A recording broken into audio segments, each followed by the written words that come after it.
Bem-vindo a Toca Livros! Neste vídeo, você vai ouvir um pouquinho deste grande audiolivro. Antes de continuar, inscreva-se neste canal e deixe seu like.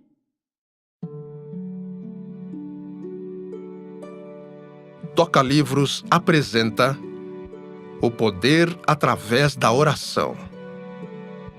Vocês conhecem o valor da oração. Sua preciosidade não tem preço. Nunca negligencie a oração.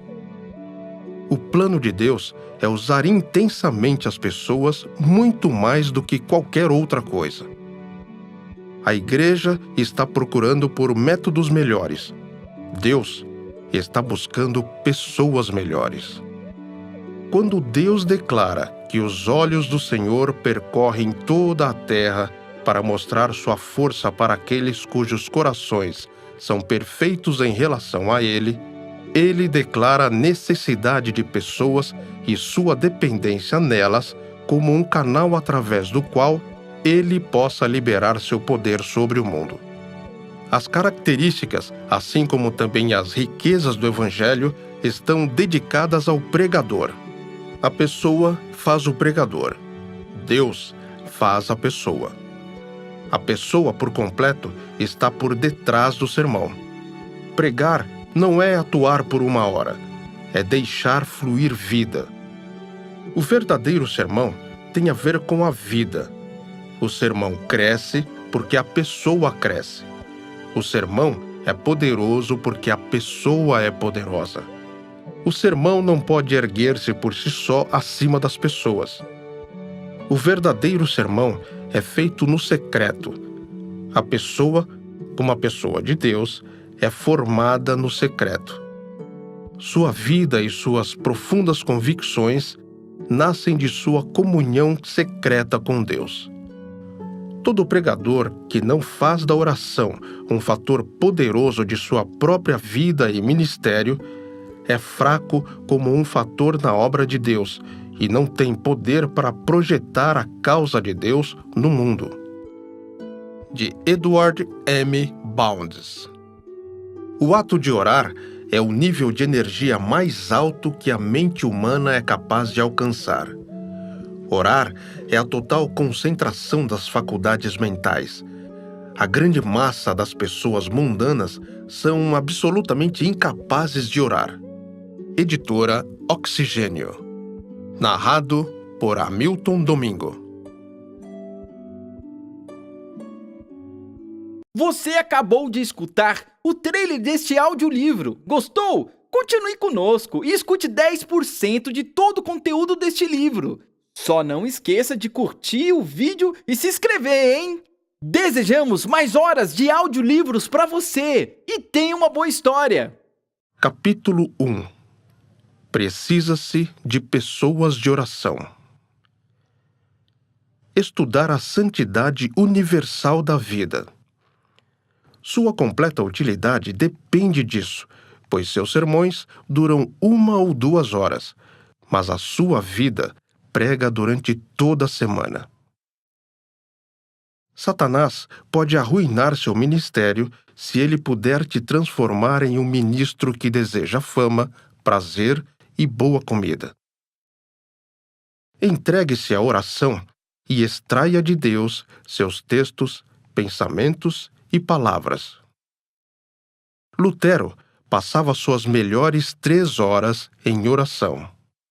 Robert Murray McKinney.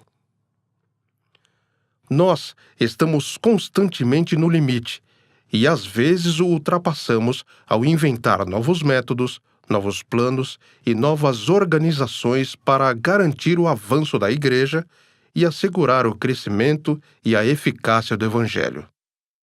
Esse padrão atual tende a nos fazer perder a visão a respeito das pessoas ou afundar as pessoas em planos e organizações.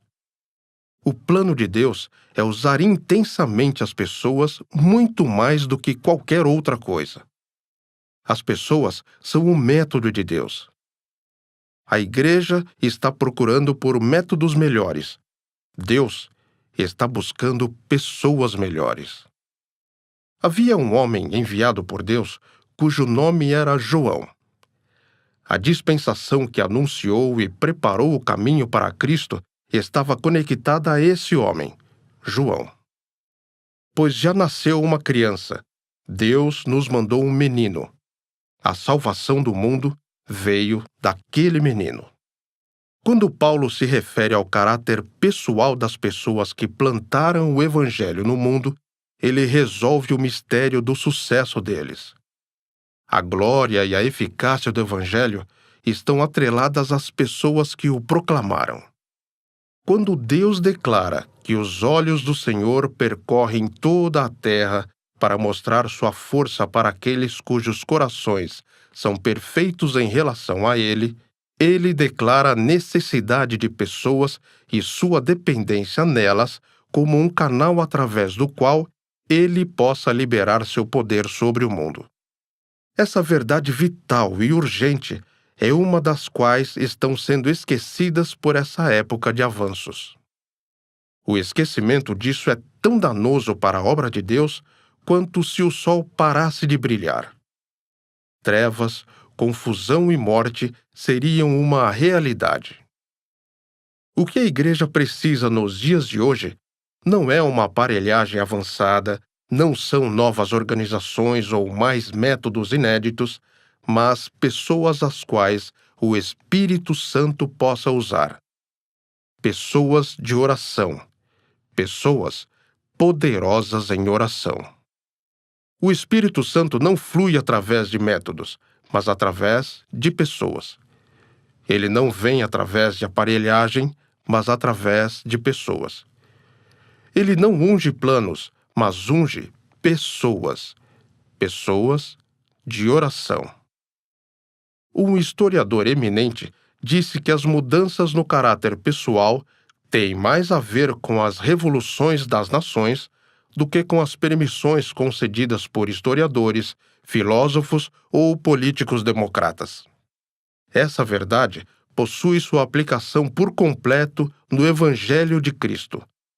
A característica e conduta dos seguidores de Cristo: cristianizar o mundo, transfigurar nações e indivíduos. Com relação aos pregadores do Evangelho, isto é uma iminente verdade. As características, assim como também as riquezas do Evangelho, estão dedicadas ao pregador. Ele transmite ou passa a mensagem de Deus para o homem. O pregador é o tubo dourado através do qual o óleo divino flui. O tubo não deve ser apenas dourado, mas deve estar aberto e em perfeito estado, de forma que o óleo possa fluir de forma completa e sem perdas. A pessoa faz o pregador. Deus faz a pessoa. O mensageiro é, se possível, mais do que a mensagem. O pregador é mais do que o sermão. O pregador faz o sermão. Assim como o leite que verte do seio materno é a vida da mãe, da mesma forma, tudo o que o pregador diz é formado, impregnado pelo que o pregador é. O tesouro está em vasos terrenos, e o gosto do vaso afeta e pode descolorir esse tesouro. A pessoa por completo está por detrás do sermão. Pregar não é atuar por uma hora, é deixar fluir vida. Pode-se levar 20 anos para fazer um sermão, porque pode levar 20 anos para formar uma pessoa. O verdadeiro sermão tem a ver com a vida. O sermão cresce porque a pessoa cresce. O sermão é poderoso porque a pessoa é poderosa. O sermão é santo porque a pessoa é santa. O sermão é ungido porque a pessoa é ungida. Paulo chama de meu evangelho, não que ele o tenha degradado por suas excentricidades pessoais ou o tenha deturpado para uma apropriação egoísta. Mas o evangelho foi colocado no coração e no sangue do homem Paulo como uma confiança pessoal a ser executada pelas cartas paulinas e a ser incendiada e fortalecida pela energia em chamas de uma alma em chamas. Os sermões de Paulo. O que eram eles? Onde eles estão? Esqueletos, fragmentos perdidos, flutuando no mar da inspiração. Mas o homem Paulo, maior do que seus sermões, vive para sempre, possui forma completa, características e estatura, com suas mãos moldando a igreja. A pregação é como a voz. A voz no silêncio morre, o texto é esquecido, o sermão desaparece da memória. O pregador vive. O sermão não pode erguer-se por si só acima das pessoas. Pessoas mortas pregam sermões mortos, e sermões mortos matam. Tudo depende da característica pessoal do pregador. Debaixo da dispensação judaica, o sumo sacerdote possuía um peitoral dourado com uma inscrição feita de pedras preciosas que dizia: Santidade ao Senhor. Então, cada pregador no ministério de Cristo deve estar moldado e familiarizado com essa mesma ideia de santidade. É uma grande vergonha para o ministério cristão possuir menos caráter e desejo de santidade do que o sacerdócio judaico. Jonathan Edwards disse: Eu vim com meu desejo de buscar mais santidade e conformidade com Cristo. O céu que eu almejava era um céu de santidade. O Evangelho de Cristo não se move por modismos populares. Não possui uma força autopropagadora. Move-se à medida que as pessoas causam o movimento. O pregador não deve personificar o Evangelho. Este é divino. A maior parte das outras características devem ser personificadas nele. O poder constrangedor do amor deve fazer parte do pregador como uma força projetora, excêntrica e viva. A energia da renúncia deve formar todo o seu ser, seu coração, sangue e ossos. Ele deve ir adiante como uma pessoa entre outras pessoas, vestido com humildade, habitando na gentileza, astuto como uma serpente, delicado como uma pomba. Sendo um servo com o espírito de um rei, uma posição alta, real e dependente, com a simplicidade e doçura de uma criança. O pregador deve se lançar se despojando de todos os seus próprios desejos e anseios dentro da obra pela salvação de pessoas. Aqueles que estão moldando uma geração para Deus devem ser mártires apaixonados, heróicos, cheios de compaixão e destemidos. Se forem tímidos, escravos do tempo, desejarem agradar aos homens ou temê-los, se sua fé em Deus ou em sua palavra for fraca, se sua renúncia for quebrada por qualquer desejo próprio ou pelo mundo, eles não poderão mover a igreja e nem trazer o mundo para Deus.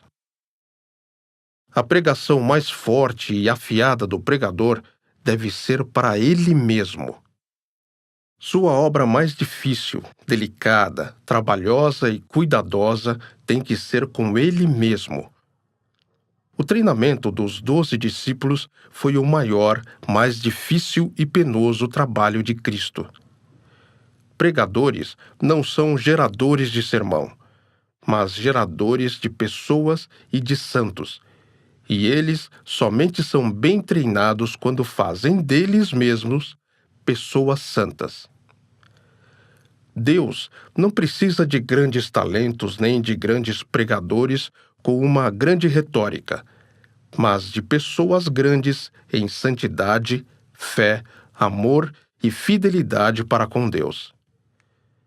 Pessoas pregando sermões santos no púlpito através de vidas santas. Estes podem moldar uma geração para Deus. Seguindo essa ordem, os primeiros cristãos foram formados. Eram pessoas com fundamento sólido, pregadores de acordo com o padrão do céu, heróicos, leais, lutadores, santos. A pregação para eles era algo sério, que significava renúncia, cruz, um ofício para mártires. Eles se dedicaram de tal modo que foram famosos em sua geração e formaram de seus ventres uma geração para Deus. A pessoa que prega deve ser alguém que ora. A oração é a arma mais poderosa do pregador, uma força avassaladora que dá vida e poder. O verdadeiro sermão é feito no secreto. A pessoa, uma pessoa de Deus, é formada no secreto. Sua vida e suas profundas convicções nascem de sua comunhão secreta com Deus. O clamor agonizante do seu espírito, as mensagens mais pesadas e doces, nascem de momentos a sós com Deus.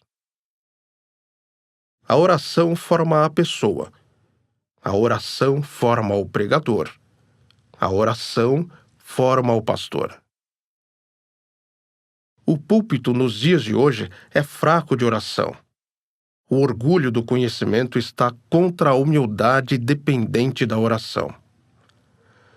A oração tem sido frequentemente um evento oficial do púlpito, uma atuação para a rotina das reuniões. A oração não tem nos púlpitos modernos a mesma força poderosa que tinha na vida e no ministério de Paulo. Todo pregador que não faz da oração um fator poderoso de sua própria vida e ministério é fraco como um fator na obra de Deus e não tem poder para projetar a causa de Deus no mundo. Capítulo 2. Nossa capacidade vem de Deus. Mas, acima de tudo, ele se destacava na oração.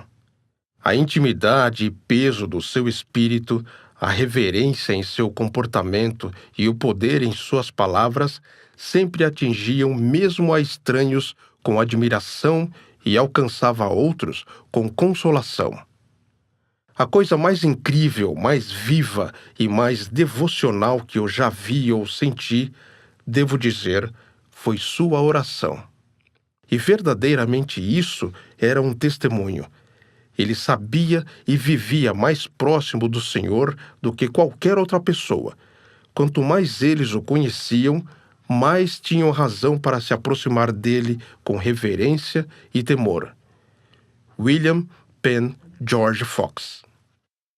A doçura da perversão mais leve pode estar nos frutos mais amargos. O sol dá a vida, mas a insolação causa a morte. Pregar é dar vida, pode matar. O pregador possui as chaves, ele pode trancar e também pode abrir. Pregar é a grande instituição de Deus para o plantio e crescimento de uma vida espiritual. Quando é apropriadamente executada, seus benefícios são infinitos. Quando executada de forma errada, nenhum mal pode exceder seus resultados danosos. É muito fácil destruir um rebanho se o pastor não estiver atento ou se o pasto for destruído. É fácil capturar uma cidade se os sentinelas estiverem dormindo ou se a comida e a água forem envenenadas. Investida de prerrogativas graciosas, exposta a tão grandes males, envolvida por tão grandes responsabilidades, seria uma piada com relação ao diabo e uma calúnia com relação a seu caráter e reputação, se ele não tentasse influenciar ou adulterar o pregador e a pregação. Em face de tudo isso, a interrogação de Paulo, quem é suficiente para estas coisas, nunca é inoportuna. Paulo diz: nossa capacidade vem de Deus. É Ele quem nos torna capazes de servir à nova aliança, que tem como base não a lei escrita, mas o Espírito de Deus. A lei escrita mata, mas o Espírito de Deus dá a vida. O verdadeiro ministério é tocado por Deus, capacitado por Deus e feito por Deus. O Espírito de Deus está no pregador em poder com unção. O fruto do Espírito está em seu coração. O Espírito de Deus transfere vida para a pessoa e para a palavra. Sua pregação é viva e dá vida assim como a primavera. Dá vida assim como a ressurreição. Dá a vida ardente assim como o verão dá vida frutífera, assim como o outono o faz. O pregador que dá a vida é uma pessoa de Deus, cujo coração está sempre sedento por Deus, cuja alma está sempre seguindo a Deus, cujos olhos estão fixos em Deus e em quem, pelo poder do Espírito de Deus, a carne e o mundo têm sido crucificados, e seu ministério é como uma enchente generosa de um rio que dá vida. O pregador que mata é um pregador não espiritual. A habilidade de sua pregação não vem de Deus. Seu estímulo e energia vêm de fontes mais baixas do que Deus. O Espírito não é evidente no pregador, nem em sua pregação. Muitos tipos de forças podem ser projetadas e estimuladas por uma pregação que mata, mas elas não são forças espirituais. Podem parecer forças espirituais, mas são apenas sombras, uma cópia barata. A vida que eles parecem ter, na verdade, não é real. A pregação que mata é a lei escrita. Pode ser organizada e bem direcionada, mas continua sendo lei escrita, seca, sem cor, vazia e sem forma. A lei escrita pode ter um embrião de vida nela, mas não possui fôlego ou primavera para vivificá-la. São sementes de inverno tão duras quanto o solo de inverno, tão gelada quanto o ar do inverno. Não pode descongelar e nem germinar. Esta pregação da lei escrita possui a verdade, mas mesmo a divina verdade, que não possui a energia que dá vida, precisa ser energizada pelo Espírito, com todas as forças de Deus. A verdade que não é vivificada pelo Espírito de Deus é mais morta do que o erro.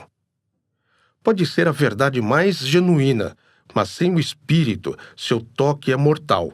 Sua verdade torna-se erro.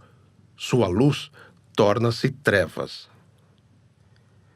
A pregação pela lei escrita não tem unção nem o óleo do Espírito. Pode possuir lágrimas, mas lágrimas não podem fazer funcionar a aparelhagem de Deus. Lágrimas podem ser como o fôlego do verão sobre um iceberg coberto de neve. Nada além de um pequeno derretimento da superfície. Podem ser cheias de sentimento e seriedade, mas é a emoção do ator e a sinceridade do advogado. O pregador pode sentir as faíscas causadas pela palha, ser eloquente em sua própria exegese, sério em entregar o produto de sua mente. O professor pode usurpar o lugar e imitar o fogo do apóstolo.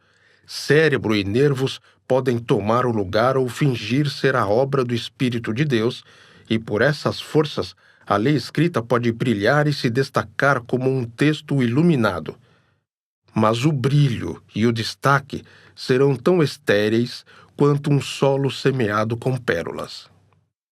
O elemento mortal está por trás das palavras, por trás do sermão, por trás da ocasião, por trás da forma como as coisas são feitas, por trás da ação. O grande obstáculo está no próprio pregador. Ele não tem nele mesmo as forças poderosas que criam a vida. Pode não haver nenhum erro em sua ortodoxia, honestidade, pureza ou seriedade. Mas, de alguma forma, o homem interior em seus lugares secretos, nunca foi quebrantado e nunca se rendeu a Deus. Sua vida interior não é um bom canal para a transmissão da mensagem de Deus para o poder de Deus. De alguma forma, é ele mesmo e não Deus quem está governando o Santo dos Santos. Em algum lugar, sem que ele tivesse consciência, algum isolante espiritual tocou seu ser interior e a corrente divina foi impedida de ser transmitida. Seu ser interior nunca sentiu incapacidade espiritual ou falta de poder. Ele nunca aprendeu a clamar com o clamor inefável de desespero e total incapacidade para que o poder e o fogo de Deus viesse e o enchesse, o purificasse e o fortalecesse. Autoestima, autocapacidade em formas perniciosas tem difamado e violado o templo que deveria ser considerado sagrado para Deus. A pregação que dá vida custa muito ao pregador: morte para si mesmo, crucificação para o mundo, dificuldade para a sua própria alma. Só uma pregação crucificada pode dar vida. Uma pregação crucificada só pode vir de um homem crucificado. Você acabou de escutar um pouco deste audiolivro. Para escutar este audiolivro completo, acesse tocalivros.com ou baixe o aplicativo da Toca Livros. Não esqueça de se inscrever no canal e curtir nossos vídeos. Toda semana, um título novo para você escutar. Desejamos mais horas de audiolivros para você. Até a próxima história!